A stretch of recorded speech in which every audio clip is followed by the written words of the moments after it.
কিন্তু মই আপোনালোকক কলো জুবিন গাৰ্গক তিল তিলকে মাৰা মানুহটো হ'ল শেখৰজ্যোতি গোস্বামী। মই যেতিয়া লগত যেতিয়া আছিলো মই নিস্বাৰ্থভাৱে আছিলো, না মই কিবা মেনেজাৰ আছিলো না মই কিবা আছিলো। মোৰ ওচৰত দোকান, জুবিনৰ ওচৰত ঘৰ।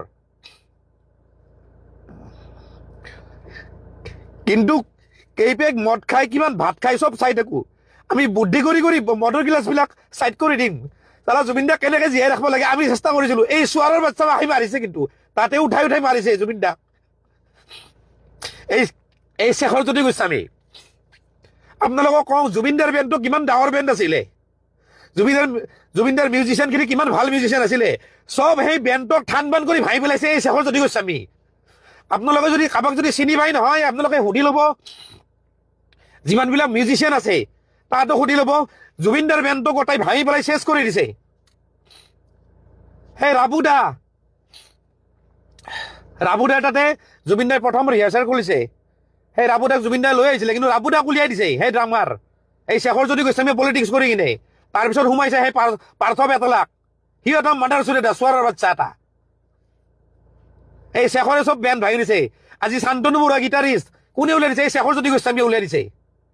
ভাল ভাল মানুহখিনিক চব আউট কৰি দিছে। বাকী গোটাই হাৰামৰ বাচ্চাগিলাকে আছে তাতে, অকল স্বাৰ্থপৰ তাতে। খালি জুবিনৰ পৰা লুটিব লাগে।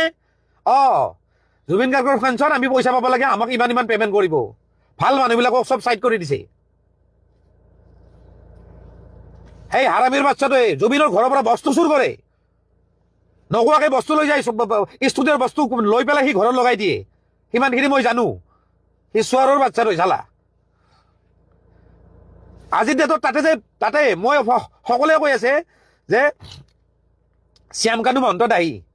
মোৰ মতে শ্যামকানু মহন্তৰ ইমান দোষ নাই। সি এটা বেপাৰী মানুহ।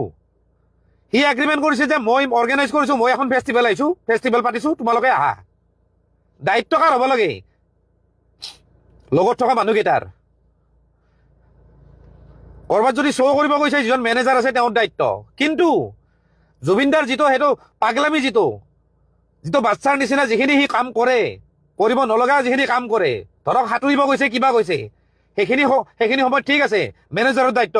কিন্তু গুৱাহাটীত কি কৰি ফুৰে, জুবিন দাক কেনেকে উচতাই থাকে, জুবিন দাক যে শ্ল'লি যে ধ্বংস কৰিছে, সেইবিলাক হ'ল এই শেখৰহঁতৰ নিচিনা মানুহে।